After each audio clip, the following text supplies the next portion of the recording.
Добрый вечер. Пятница вечером, 21 час, телеканал АТР. И, соответственно, как всегда в это время у нас программа «Прайм» с Аркадием Бабченко. Я, соответственно, Аркадий Бабченко. И снова здравствуйте. В этой передаче мы будем с вами говорить о том, что происходит у них там за поребриком, о том, как эта замечательная страна живет, какие она производит новости, какие она производит смыслы, как они там все сходят с ума и как там вообще все замечательно и великолепно. Ну, наверное, главным событием этой недели за поребриком стала, конечно же, пресс-конференция Владимира Владимировича Путина. Меня почему-то все просят, говорят, что об этом надо говорить, об этом надо что-то сказать. На мой взгляд, говорить об этом совершенно нечего и незачем, и не о чем, потому что с информационной точки зрения события совершенно незначительные. По-моему, за 18 лет уже совершенно всем понятно, что слова, на мой взгляд, слова вообще и так самая дешевая вещь на свете. Да? Единственное, что имеет значение, это дела твои. Да? Твои дела, твои поступки. Если идти еще дальше в этой философии, то даже последствия твоих поступков. Но вот слова вот этого человека, они не стоят вообще ничего. Вот за 18 лет, по-моему, уже можно было понять, что этот человек просто тупо, банально врет. И что он там говорил, что он там отвечал на какие вопросы, что он там рассуждал, это не имеет никакого смысла абсолютно совершенно. Все это дело можно не смотреть, всю эту нудную 4-часовую билиберду, да, балабойство, вот это все можно совершенно не смотреть, потому что понятно, что будет так, как есть на данный момент, никаких выборов не будет, Путин никуда не уйдет, никакого Навального не допустят, демократии не будет, свободы не будет, с Донбасса они не уйдут, Крым не отдадут, и все будет катиться так, как катится. Вот, собственно говоря. Поэтому, когда вы слышите, если вы натыкаетесь или слышите словосочетание пресс-конференции Владимира Путина, бросайте все, бегите в магазин за пивом, покупайте пиво, садитесь его, пейте и проводите жизнь гораздо лучше и гораздо интереснее, чем слушать все это в любой день. У нас вот появилась плашечка с номерами телефонов. Ждем ваших звонков в наш эфир. Звоните, задавайте свои вопросы, поговорим, ответим, расскажем все, что можем. Итак, переходим к замечательным новостям. Переходим, в конце концов, к самой, в общем-то, передаче. Потрясающие новости из Санкт-Петербурга. Вручая депутатам Петербурга награду, Александр Невзоров выразил надежду, что она наполнена цианистым калием. Все было чинно и мило, пока организаторам не пришла в голову дикая идея назначить именно меня вручателем приза «Политика». И это был загадочный и тяжелый прозрачный шар. Предназначался законодательному собранию Санкт-Петербурга. Вручая его на сцене, я выразил надежду, что шар наполнен цианидом калия и что его хватит на всех депутатов, сообщил Александр Невзоров в своем Инстаграм. Но давайте, там все, конечно, еще веселее было. Давайте посмотрим это замечательное видео, как оно было в реальности.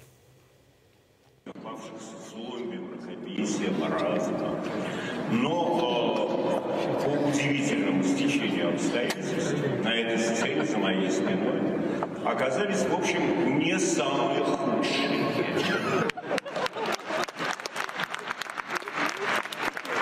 Особой симпатии я к ним не испытываю тоже. Но, тем не менее, надо признаться, что на том кошмарном, мракобесном фоне, который является собой нынче законодательное собрание, эти существа — это просто что-то ослепительное по своей разумности. Конечно, это на контрасте, не будем обольщаться, но, тем не менее, в общем, как говорил Николай Васильевич Гоголь, чехоточного среди них никого не было. Давайте подарки. Да, надо сжать зубы и все-таки наградить Александра Глебовича. Итак, у нас получают дипломы Оксана Дмитриева. Подожди. Еще мне сказали, что будет какой-то стеклянный шар для Макарова. Стеклянный шар для Макарова обязательно. Надо дождаться просто. Шар. Где шар? Шар мы отдадим позже, чтобы вы могли его передать лично. Да, я надеюсь, что шар наполнен цианистым калием и хватит всему законодательному собранию и Макарову лично. Александр Глебович, дайте диплом, пожалуйста. Браво! Алексей Ковалев. Да, но Александр Глебович, конечно, тролль тот еще, замечательный и знатный, но, тем не менее, на мой взгляд, это вот единственное, собственно говоря, если уже говорить о пресс-конференциях, на мой взгляд, это единственная возможно, единственная правильная та интонация, с которой нужно говорить с этой властью. Вот вам ционист и калий, и, пожалуйста, наслаждайтесь. Больше там никакой аналитики, ничего уже больше и не требуется. В России мы не так давно говорили об этом. В России хотели создать детский патриотический канал. Средства на него предполагалось выделить из таких частей бюджета, как образование и медицина. Тем временем бухгалтер поселка Ключи весом 150 килограммов выдала себя за беременную, обманув при визуальном осмотре врача, и получила 263 тысячи рублей за декретный отпуск, сообщает прокуратура Камчатского края. Женщина пришла в местную больницу и заявила, что, судя по всем признакам, она беременна. После осмотра пациентки врачом ее отправили сдавать необходимые анализы и поставили диагноз «беременность неясного срока». Ну, мне кажется, в такой стране пользование достижениями современной медицины в православной духовной стране является, по-моему, вообще оскорблением чувств верующих. Вот это тоже та интонация, которой, в общем-то, и надо пользоваться. Подорожник, заячий помет, бабушкины заговоры, повитухи. Вот, мне кажется, так было бы органичнее. Человек приходит к врачу, врач ставит ему беременность, беременности никакой нету. Человек получает 250 000 рублей из бюджета страны, и все замечательно себя чувствуют. Ну, это же здорово, но это же очень органичная страна. Возвращаясь к детской теме, продолжая, точнее, детскую тему и денежную. Министр труда Максим Топилин рассказал, что при рождении двойни или тройни новое пособие на первенцев будет выплачиваться только первому ребенку. Об этом он заявил в ходе обсуждения законопроекта в Комитете Госдумы по вопросам семьи, женщин и детей. По двойне и по тройне, как мы понимаем, что дети одновременно не рождаются. Даже если это двойня, то кто-то появляется первым, кто-то вторым. И первый получает пособие на первого ребенка, второй на второго, сказал министр. Он пояснил, что новая инициатива президента Владимира Путина предполагает ежемесячные выплаты в течение 1,5 лет только на рождение первого ребенка. Выплаты на второго ребенка будут выделяться также в течение 1,5 лет, но уже из суммы материнского капитала. Ну, там много говорят про демократическую, про программу повышения рождаемости, про то, что нам нужно восстанавливать там, чтобы у нас было много-много народу. Но в конце концов все это приходит к министру труда, ложится на стол министру труда Максиму Топилину, и он нам рассказывает про чудеса медицины, что дети одновременно не рождаются, кто-то первый, кто-то второй, и денежек вам не будет, если вы рождаете там двойню или тройню. И все. Но самое главное во всех этих делах, что все это на полном серьезе. Да? Как мы с вами помним, мы эти новости не придумываем, из пальца не высасываем. Ну, на мой взгляд, это невозможно, потому что никакой Чак Паланик бы не смог бы придумать таких новостей. Все это абсолютно реальные новости. И вот это великая страна, где нефти хоть залейся, газа хоть унюхайся, где алмазы, кимберлитовые трубки, где Байкал, где тайга с самым большим лесом, где золото, где вся таблица Менделеева, где 13, если я не ошибаюсь, по-моему, 13 морей, где 2 океана, где, ну, в общем, богатств просто вагон. Вот они доходят до того, что на полном серьезе обсуждают, кто там рождается первый, кто второй, и кому будет выплачиваться первое пособие, кому второе. Причем там вопрос $300, если не ошибаюсь, по-моему, 10 тысяч рублей. Но нет, это, по-моему, в Приморье было. В Приморье пошли еще дальше. Семье, в которой родилась таки тройня, подарили памятную доску с изображением памятника погибших в войне. По информации источника Newsbox 24 ТВ, выяснилось, что это первая тройня в истории города, поэтому их пригласили в ЗАГС и решили поздравить. Позвали администрацию города, которая и подарила памятную доску. Подарок семью, конечно, удивил. Вещь хорошая, но в уходе за тройней бесполезная. Многодетная мама рассказала, что от полученного подарка до сих пор в шоке. По ее словам, при рождении тройни положена квартира, но даже и памперсы были бы полезнее. Ну, друзья мои, какая квартира? Вы что, с ума сошли? Крым ваш, Донбасс ваш, Новороссия ваш, Сирия ваш, вы великие, вы духовные, вы скрепные, деды воевали, победили, вы можете повторить, ну, пожалуйста, держите вместо квартиры, что это за пропаганда буржуазного образа жизни, что это за пропаганда капиталистических ценностей. Держите памятную доску с изображением памятника погибших в войне. Вешайте ее на стенку и молитесь на нее. Хотели этого, пожалуйста, получайте. Все желания, я считаю, должны исполняться. При этом, кстати говоря, на этом ресурсе написано, что семьи, что квартиры у своей семьи-то как раз до сих пор и нету. Но если вы недовольны, мне кажется, это вообще отрицание победы и переписывание истории. Так что, товарищ майор, я бы на вашем месте занялся бы этим вопросом. Опять про детей. Сегодня у нас детская будет направленность, видимо, такая. Герман Стерлигов начал продавать экологически чистые розги. Расширение ассортимента в его магазинах произошло в лавках московского предпринимателя Германа Стерлигова. Теперь в магазинах «Хлеб и соль» продают не только свежий хлеб, но и свежие розги. Презентация новинки прошла на странице бизнесмена в соцсети ВКонтакте.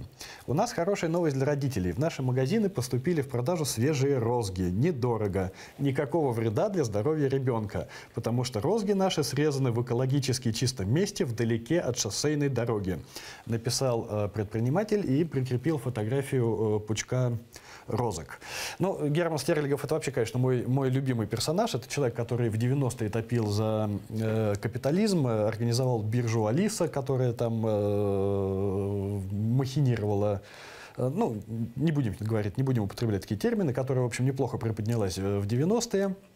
Потом стал усиленно православным, уехал в деревню, построил там свой дом, живет без интернета, без телевизора, без электричества, без газа, без ничего, топит дровами, дети его в школу не ходят на домашнем обучении, «Домострой» у него самая любимая книга, потом, когда у него здесь возникли проблемы, пытался уехать в Нагорный Карабах, но его и оттуда выгнали, и сейчас вот он решил заняться продажей розок. Ну, это, по-моему, замечательно, какой простор для стартапов, да? Можно продавать экологически чистые розги, срезанные вдалеке от дороги, которые не будет приносить вреда вашему ребенку. Можно продавать православный горох. Можно продавать освященную дыбу какую-нибудь, да? Можно издать «Домострой», второе издание, дополненное, отредактированное в соавторстве там с каким-нибудь Виталием Милоновым. Вот это вот. Вообще, надо понимать, что такие вот люди православные, усиленно православной направленности, они, конечно, очень четко, очень тонко чувствуют моменты, понимают, где можно сделать денег и срубить бабла. Мне бы вот, например, мысль про экологически чистые розги, конечно, в голову бы не пришла. Я не настолько хороший бизнесмен. Идем дальше. В Суздале одна церковь отсудилась у другой святые мощи. В Суздале группа судебных приставов в сопровождении 15 сотрудников полиции произвела накануне изъятие у представителей Российской Православной Автономной Церкви, РПАЦ, непризнанной Московским Патриархатом, раки мощей преподобных Ефимия и Ефросиньи Суздальских. Процесс выноса костей не обошелся без скандала. Прихожане церкви-ответчика всячески препятствовали властям и при этом усиленно молились и восклицали: «Бандере, Путину надо написать». Ну, конечно же, бандеры, кто же еще, разве можно представить, что это русские полицейские, духовные православные полицейские пришли в церковь и выносят оттуда эти священные кости? Конечно же, это бандеры и снегири, и вообще правый сектор. Есть у нас видео этого замечательного процесса, давайте посмотрим на него тоже, полюбуемся на это во всей красе. В рамках тех действий, которые были произведены судебными приставами, то есть в рамках актов. Все, судебные приставы, давайте начинаем. Просьба людей, находящихся здесь, отойти не препятствовать. Это будет расцениваться как административное правонарушение.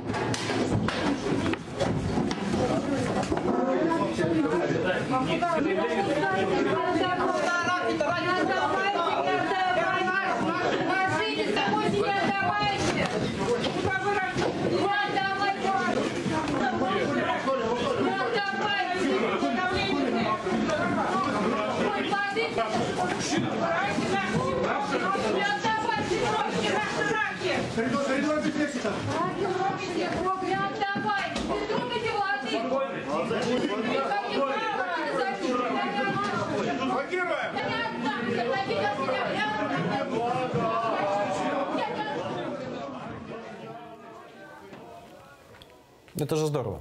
Ну это же здорово. Это надо все вот эти видеоролики надо брать, сводить их все в один фильм и просто документальным фильмом пускать 1,5 часа и куда-нибудь выезжать с ними в Голливуд и там просто получать пальмовые ветви, Оскары и все остальное. Потому что ну не придумаешь такое. Какая там идентификация Борна? Полиция выносит кости святых мощей из одной церкви в другую, а православные молятся, кричат, что это Бандеры, и говорят, что надо написать Путину. Чем писать? Свечек поставьте, помолитесь, все должно случиться нормально, да, тогда стать. Россия вошла в список стран, где нарушаются права атеистов. Об этом говорится в докладе Международного этического и гуманистического союза. Доклад оценивает отношение к неверующим в каждой стране в 4 категориях: власть, образование, общественные взаимодействия и свобода выражения. По каждой из этих категорий присваивается оценка по 5-бальной шкале: равенство, удовлетворительная ситуация, систематические нарушения, серьезные нарушения и грубейшие нарушения в отношении атеистов. Россия по 3 из 4 категорий: образование, общественные взаимодействия и свобода выражения — попала в список с серьезными нарушениями.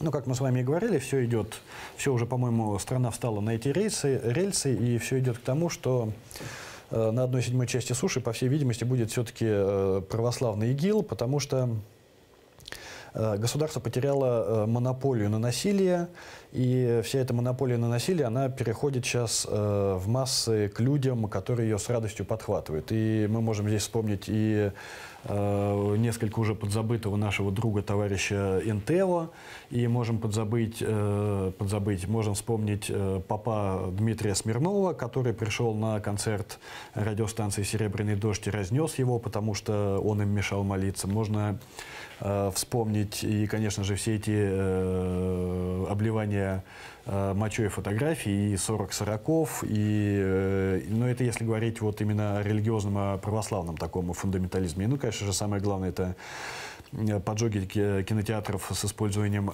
начиненных порохом и бензином, или газом и бензином, я сейчас не помню, автомобиля УАЗ, то бишь таблетки, да, когда этот кинотеатр был действительно реально сожжен.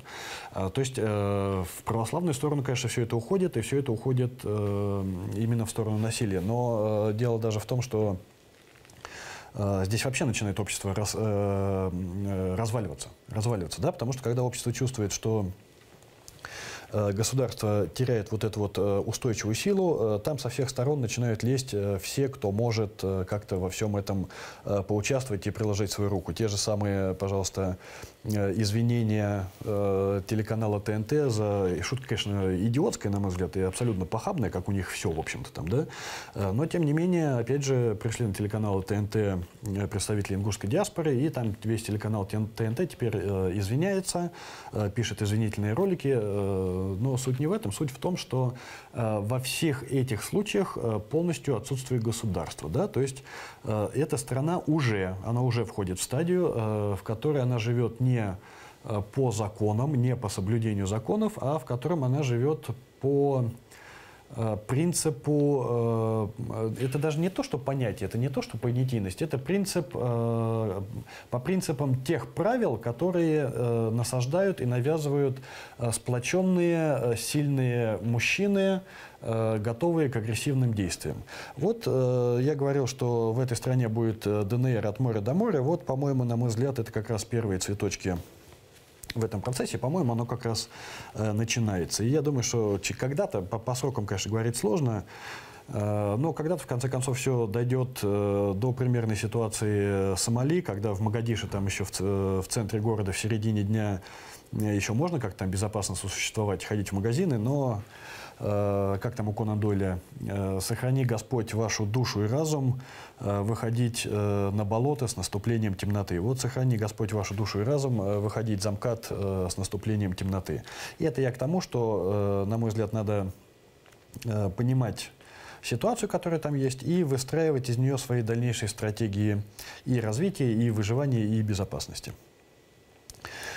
В Приморье идет охота на евангелистов. 1 июля 2017 года ночью во Владивостоке сгорел автомобиль служителя одной евангельской церкви. Поджигателя не нашли. Ровно через 2 недели сгорела машина еще одного служителя этой церкви. Вместе с ней сгорели 2 машины посторонних людей, находящиеся рядом на парковке.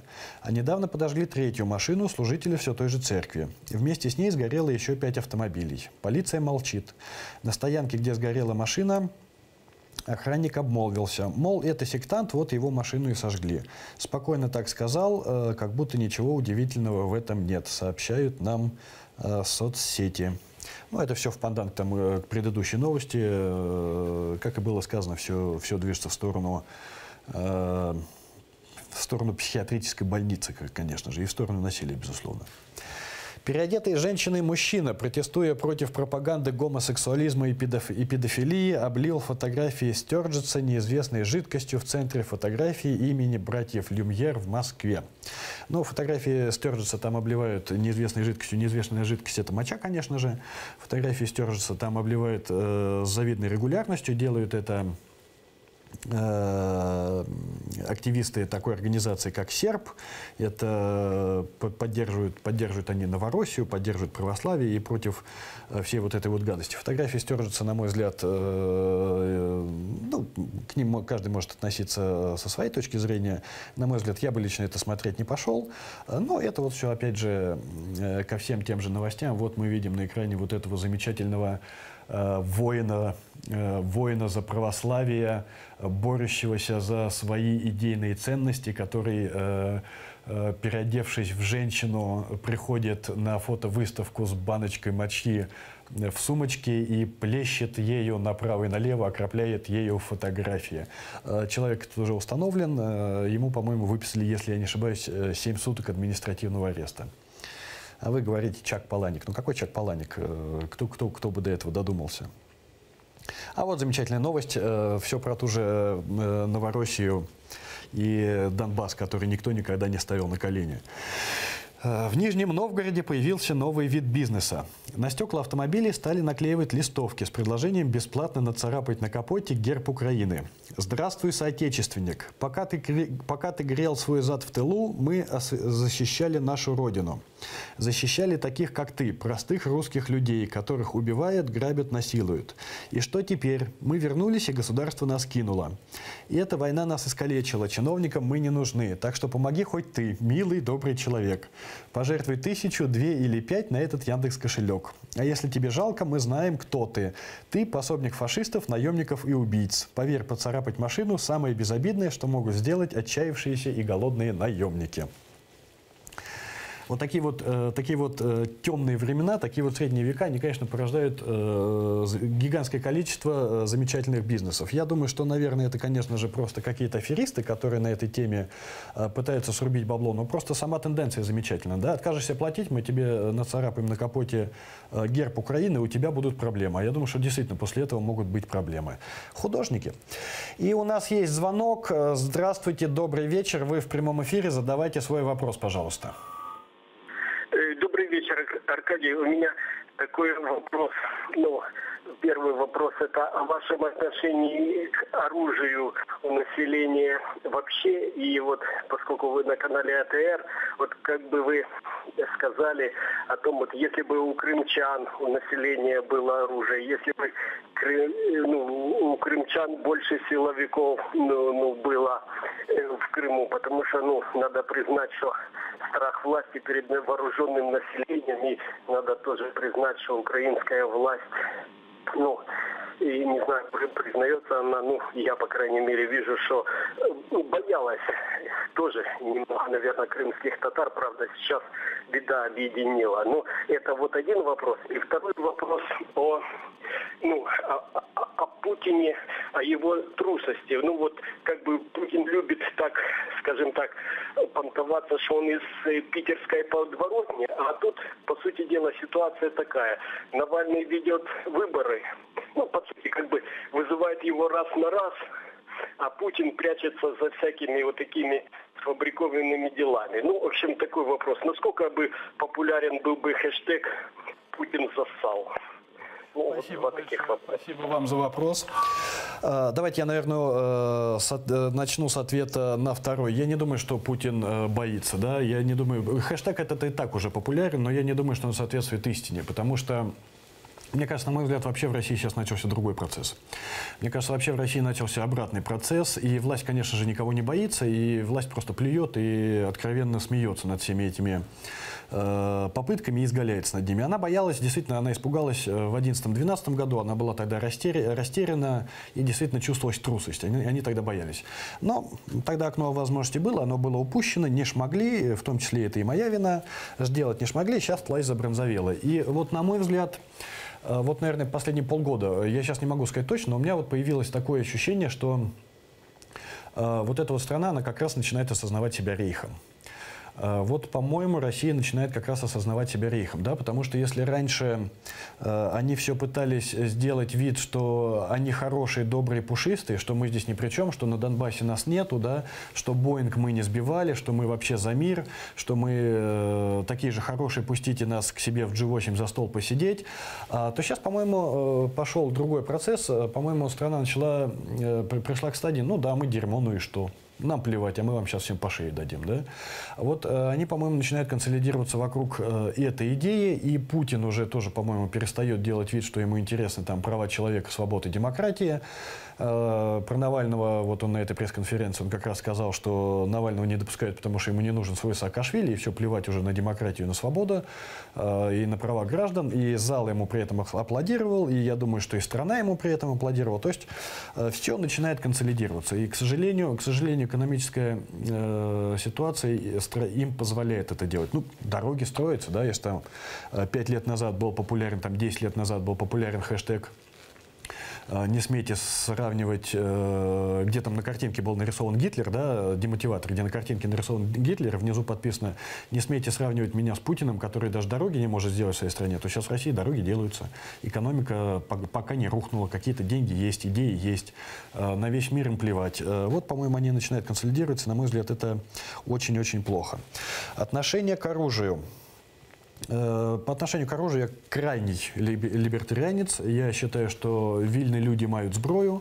Я считаю, что рабов до раю не пускают. Я считаю, что владение оружием – неотъемлемое право каждого человека, что ты должен иметь право защищать себя. В этой своей мысли я совершенно укоренился после 40 лет жизни в Мордоре. Да, то есть гипотетически там можно спорить, приведет, там, если там раздать оружие, вот тоже довольно странный термин «раздать». Да? В России вообще во всем мире разрешены автомобили. Покажите мне человека, который их раздает. Да?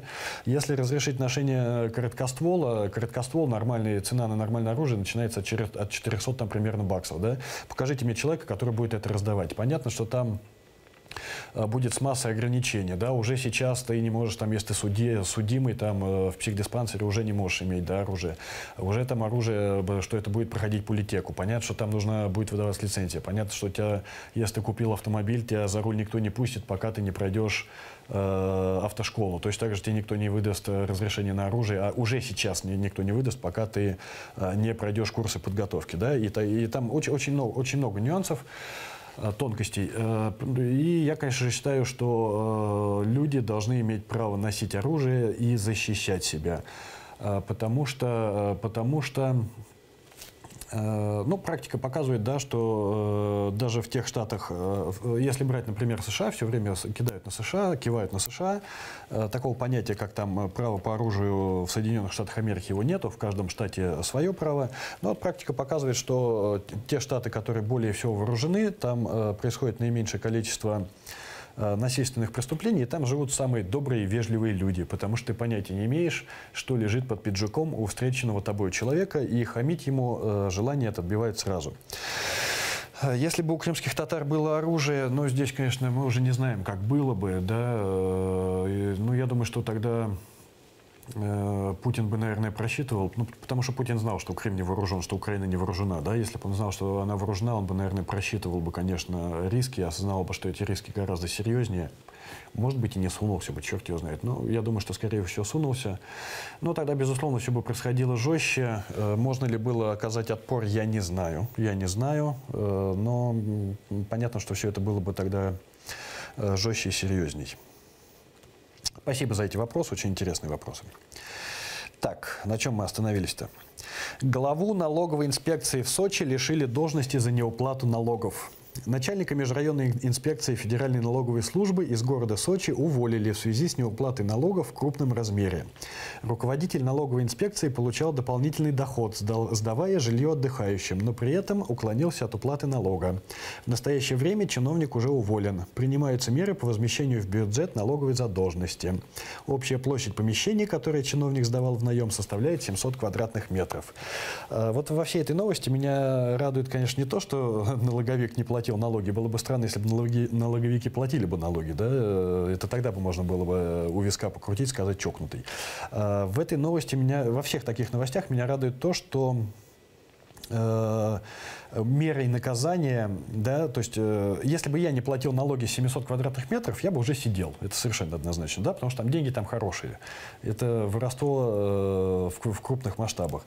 А тут человека просто берут и увольняют с должности. Ну, вот такое вот у него наказание. Ты воровал деньги у бюджета, мы вот тебя за это увольняем с должности. И все.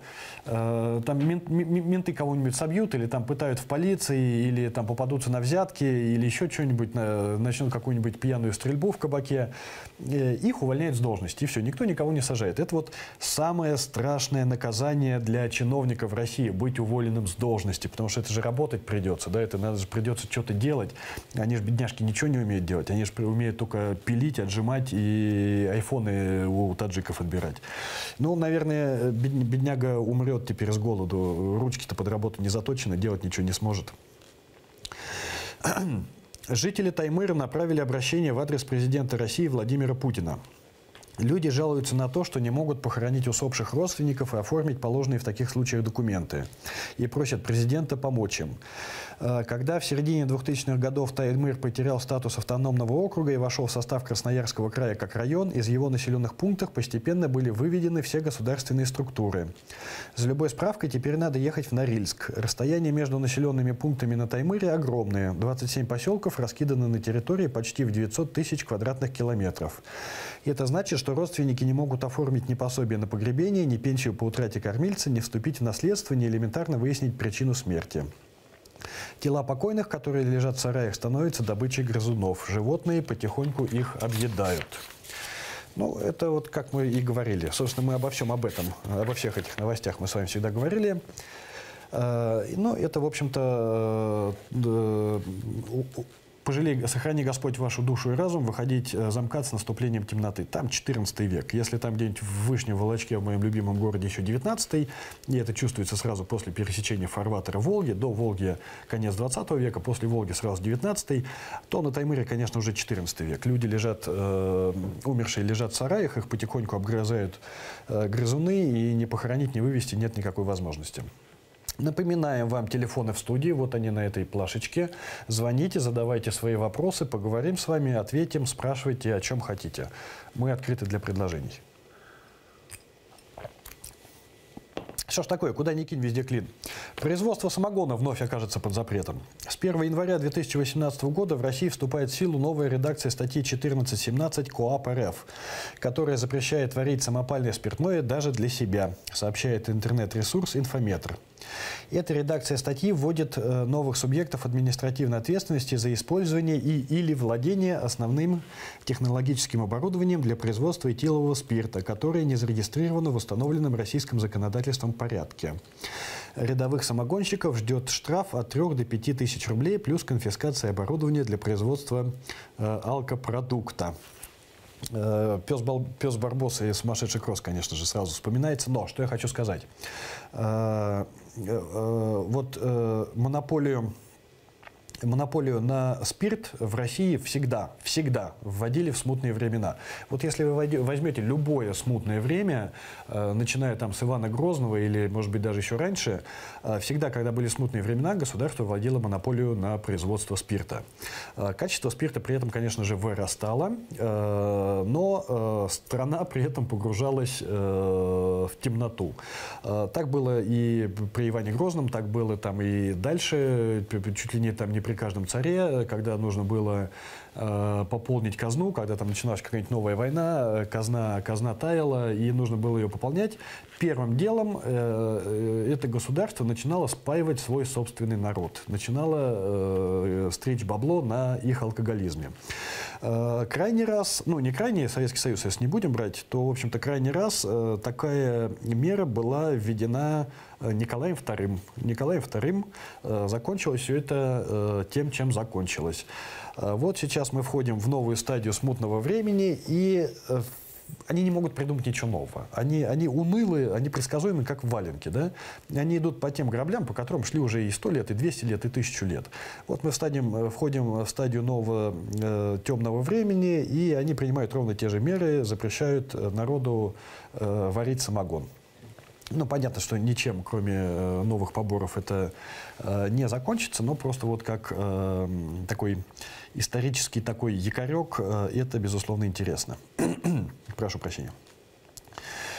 Член Государственного совета Чувашской республики Киямиддин Мифтахуддинов ограбил пассажира в аэропорту Пулково. Согласно информации, полученной журналистами газеты «Версия», инцидент с участием чувашского депутата произошел в аэропорту Пулково в Санкт-Петербурге. По заявлению полиции, Киямиддин Мифтахуддинов, прошу прощения, подрезал сумку одного из пассажиров и украл из нее $400. Прям кирпич в трамвае, если бы он добрался до государственной власти. Косылек, косылек, какой косылек? Нету писки, писки-то нет у меня. Ну вот, чувак подрезал сумку одного из пассажиров, спер с нее $400, при этом член Государственного совета Чувашской республики.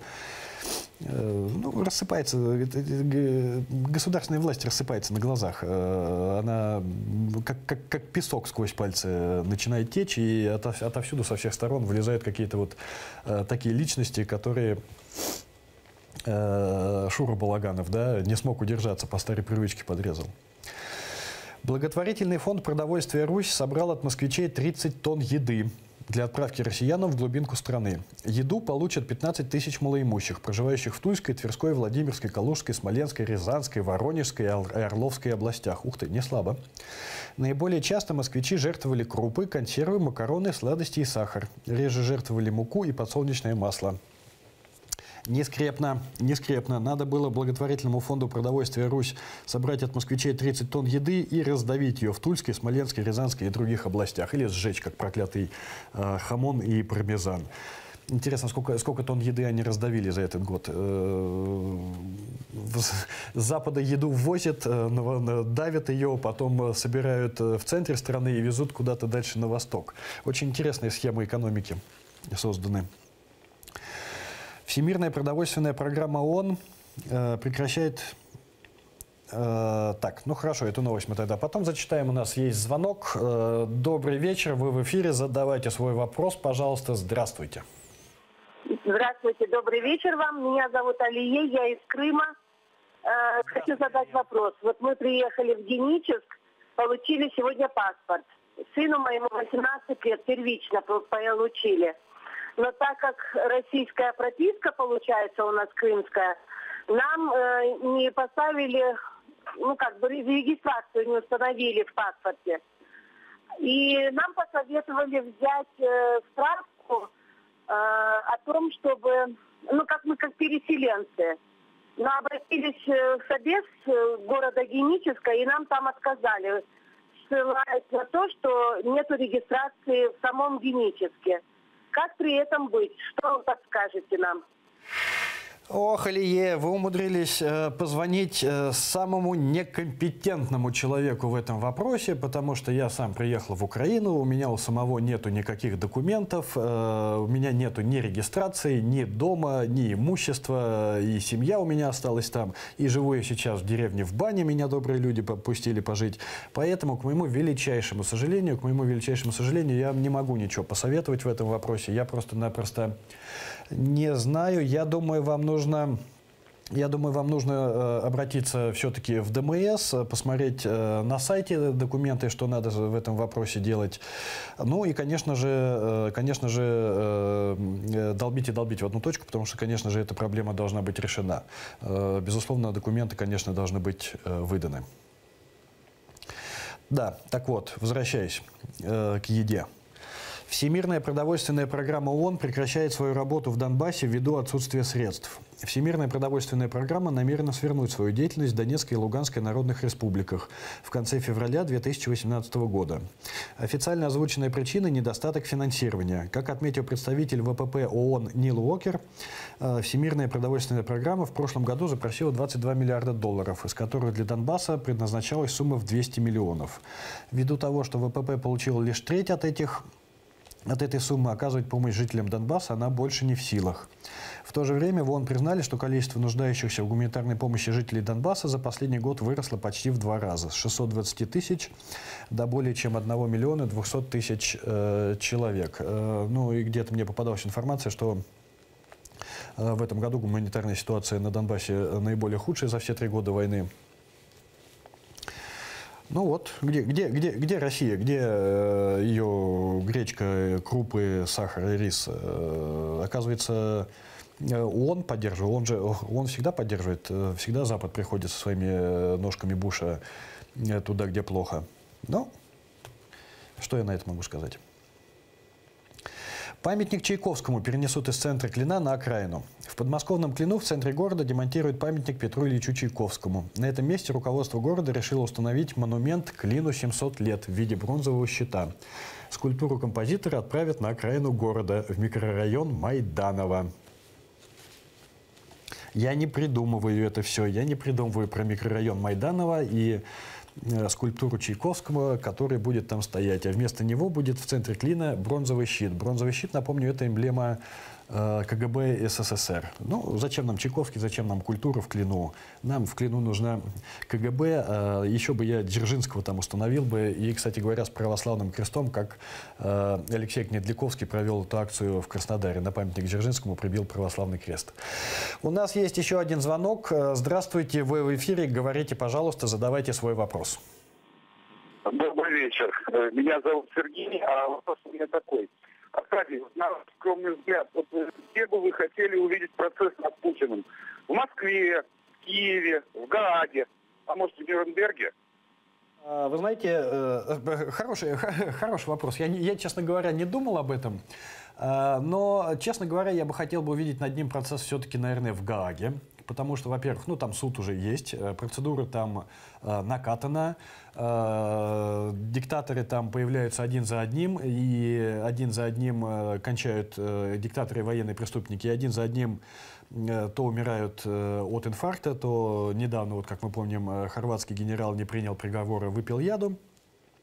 То есть проблема в том, в России я бы не хотел, понимаете, в России я бы не хотел, потому что понятно, что суд над Путиным будет в том случае, когда в России начнется хаос, да, когда на улицах будет уже литься кровь, на блокпостах будут сидеть вооруженные алкоголики с автоматами, а мирное население будет жарить бродячих собак на бочках, в которых горят костры. Да? Поэтому в этой ситуации, мне кажется, будет довольно сложно обеспечить Владимиру Владимировичу настоящий судебный процесс. С одной стороны, мне бы, конечно, хотелось бы, чтобы это произошло как с нашим другом, товарищем Муаммаром Каддафи, да, который нашел свою судьбу в канализации. Но все-таки, перевешивая свое злорадство и жажду мести, я бы все-таки хотел, чтобы над этим человеком состоялся нормальный, полноценный суд. Не только над ним, а над всем его режимом, над всеми его приспешниками, над всеми его друзьями, над всем кооперативом «Озеро», над всем КГБ, ФСБ, НКВД, над коммунистами, и любителями Новороссии, над всеми пропагандистами, над всеми работниками зомбоящика, чтобы вот это был настоящий такой процесс. Потому что одна из самых больших проблем России в том, что там никогда не было осмысления прошлого. Никогда, ни разу. Никогда не было отречения от него. Да? Мы в России никогда, в России не знают, до сих пор не могут понять, что же такое была Вторая мировая война. Да? Там такой, в общем-то, не существует, там Великая Отечественная. Там не могут понять, что такое был ГУЛАГ, там не могут понять, что такое был Голодомор, там не могут понять, что такое были депортации народов, там не могут понять, что такое нынешние репрессии, не могут понять, что такое отжатие Крыма, не могут понять, что такое война на Донбассе, оккупация. Да? Учить. учить лучше всего доходит через задницу. Не доходит через голову. Вот закупать у товарища Стерлигова экологически чистые розги и учить. Вот этим процессом немцы выучили, японцы выучили, там массу кого еще выучили, и этих выучат. Но я хочу, чтобы в конце концов это был настоящий такой процесс, который уже в конце концов поставит точку, и до них наконец-то таки дойдет. Вот, на мой взгляд, это все-таки очень важно, потому что в 91-м мы этого сделать не смогли. Не было иллюстрации, не было процесса над КПСС, не было декоммунизации. Недоделанное дело привело к тому, к чему привело. В 91 году, я помню, мне было тогда 13 или 14 лет, я гордился, своей страной. Я подросток был, малолетний тогда, да, но даже меня пробило. Я гордился своей страной, когда смотрел по телевизору, как Дзержинского скидывают с памятника и возят мордой по асфальту. Прошло 8 лет, и эта страна выбирает себе в цари подполковника КГБ. Потому что дело не было доведено до конца. Поэтому Гаага, только Гаага и только Гаага. На встрече Ксении Собчак со своими избирателями состоялся концерт группы «Моральный кодекс», солист которой Сергей Мазаев является доверенным лицом Владимира Путина. Алексей Коростылев узнал у него, как он может поддерживать их обоих одновременно. Вы в 2012 году были доверенным лицом Владимира Путина. Я до сих пор им являюсь. А Собчак вы поддерживаете? Конечно, я считаю, что, поддерживая Собчак, я поддерживаю Путина и в том, я хочу, чтобы у президента было время отдохнуть. Я не совсем понимаю, что здесь сказано. Давайте посмотрим видео этого замечательного диалога. Может быть, там станет понятнее. Ксения Анатольевна, программа «Время новостей». Давно с вами мы не виделись. У вас выступает сегодня «Моральный кодекс». А вы знали, что Сергей Мазаев доверенное лицо Путина? Нет, но это прекрасно, если к нам переходят сторонники Владимира Владимировича. Это же замечательно. Ее речи самые лучшие. Она самая молодая, поэтому я за нее. Вы в 2012 году были доверенным лицом Владимира Путина, насколько я помню. Я являюсь его. А Собчак вы поддерживаете? Конечно. Я считаю, что я поддерживаю Собчак, поддерживая Путина, и в том, что я хочу, чтобы президенту было время отдохнуть. Ну, шизофрения в полную силу, как и было сказано, да. Когда-то нейрохирурги проводили такие эксперименты, разделяли два полушария мозга. Там полушарие мозга, у них есть такая небольшая перемычка. Если ее перерезать, оказывается, что каждое полушарие начинает жить своей жизнью.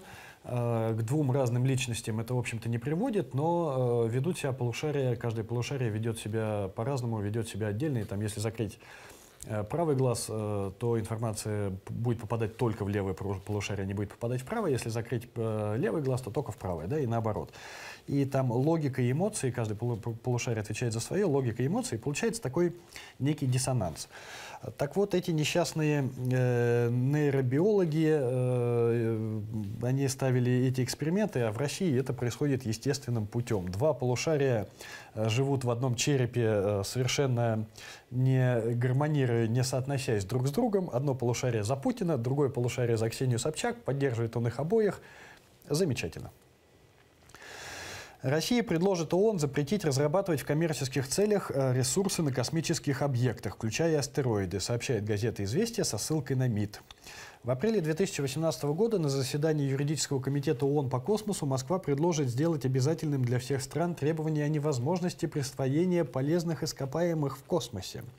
Второй секретарь правового департамента МИД России Ольга Волынская сообщила изданию, что соглашение – это способ ввести международно-правовой механизм реализации договора о космосе, в котором говорится, в частности, о недопустимости дискриминации и неприсвоении космических ресурсов. В 2015 году США приняли закон, позволяющий американским компаниям добывать, владеть и продавать ресурсы космических тел, включая астероиды. А в 2017 похожие поправки были приняты в Люксембурге. Аналогичные законы разрабатываются в Японии и ОАЭ. Смотри-ка, про международное право вспомнили, про дискриминацию вспомнили, про то, что невозможно присваивать полезные ископаемые. И все это вспоминает страна, которая присваивает себе уголь в отжатом Донбассе, нефть на шельфе отжатого Крыма, которая вывозит с территории Донбасса заводы и пилит все, что только может распилить. И вот тут они говорят о недопустимости дискриминации. Ну, замечательные люди. Я совершенно не понимаю, в каком они мире уже живут, потому что ну, вот не так давно Трамп подписал директиву о возобновлении лунной программы. Да? То есть Соединенные Штаты опять обратили внимание на Луну, опять будут туда высаживаться. И я думаю, что в конце концов все-таки высадятся. Привет Рогозину, который высадился на побережье Антарктиды. И там сейчас освещенные попами дельфины разглядывают его 19 спутников. Про освещенных дельфинов мы говорили в прошлой передаче. Это не шутка, действительно попы осветили дельфинов. Илон Маск и Боинг вообще вот на днях поспорили, кто первым высадится на Марс. Да? То есть это люди, которые живут в 21 веке. Люди, которые втянулись в космическую гонку и в технологии развивают их.